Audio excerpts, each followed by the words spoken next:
మా అమ్మ నాన్న కష్టం ఈరోజు మమ్మల్ని ఇక్కడ కూర్చోబెట్టి. ఎవరు బ్రో అసలు తల్లిదండ్రులు లేకుండా ఈరోజు ఈ పొజిషన్కి వచ్చిన వాళ్ళు ఎవరున్నారు చెప్పండి? నిస్వార్థం, ఏముండదు. మా అమ్మ నాన్న ఎప్పుడు కూడా మమ్మల్ని తక్కువగా చూడాల. లిటరలీ చెప్తున్నా, ఏ రోజు కూడా మమ్మల్ని ఆకలితో ఉంచలే. మా దగ్గర డబ్బులు లేకపోయినా ఉండొచ్చు, మా అమ్మ నాన్న ఎప్పుడు కూడా మమ్మల్ని ఆకలితో ఉంచలేదు. మా కడుపు నింపారు. వాళ్ళు తినకపోయినా కూడా మమ్మల్ని కష్టపడి పెంచి పోషించి చదివించారు.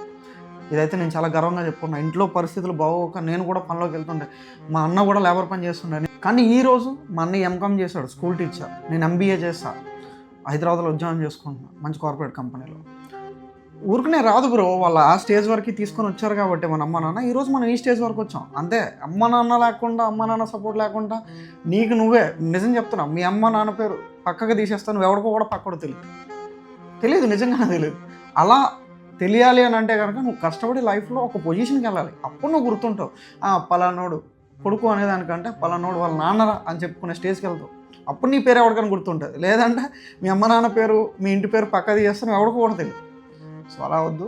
అమ్మ నాన్న కష్టాన్ని అర్థం చేసుకొని లైఫ్లో ఏం చేయాలో ఒక ప్లానింగ్ ప్రకారం వెళ్ళండి. అందుకే మనం అయితే ఒక వీడియో చేస్తున్నాం. అండ్ నేను ఏదైతే స్ట్రగుల్ చేశానో అది నెగిటివ్ ఇంపాక్ట్ చాలా ఎక్కువ ఉంది స్టార్టింగ్ కెరియర్ నుంచి. ఎందుకంటే ఆ ఏజ్లో నాకు పెద్దగా ఏం తెలియకపోవడం, ఒక విలేజ్ నుంచి సిటీకి రావడం, ఏం తెలియకపోవడం వల్ల నాకు కొద్దిగా నెగిటివ్ ఇంపాక్ట్ చాలా ఎక్కువ పడింది నా కెరియర్ మీద. అందుకే 6 అంకెల జీతం ముందు సంపాదించడానికి ఆల్మోస్ట్ నా 13 years పట్టేసింది, 12 years. సో అదైతే నేను సిరీస్ కింద చేస్తున్నా, ఎపిసోడ్స్ కింద అంటే పార్ట్స్ కింద చేస్తున్నా. ఎవరికైనా నచ్చితే సబ్స్క్రైబ్ చేసుకోండి. ప్రీవియస్ వీడియోలో ఆల్రెడీ ఉంది, అది చూసిన తర్వాత మీకు నచ్చితేనే చేసుకోండి. అండ్ నెక్స్ట్ వీడియోలో మనం కలుద్దాం. మంచి వీడియోస్ అయితే వస్తాయి, ఈ ఇయర్ ఖచ్చితంగా వస్తాయి. కొద్ది డోస్ కూడా పెంచుతా, ఎందుకంటే జనరేషన్ పాడైపోతుంది. ఇది ఒక్కటే డోస్ అయితే పెంచుతా, మంచిగా పెంచుతా. ఎంటర్టైన్మెంట్ కూడా ఉంటుంది బాగా, అది కూడా ఉంటుంది. ఓకే, కలుద్దాం, బాయ్.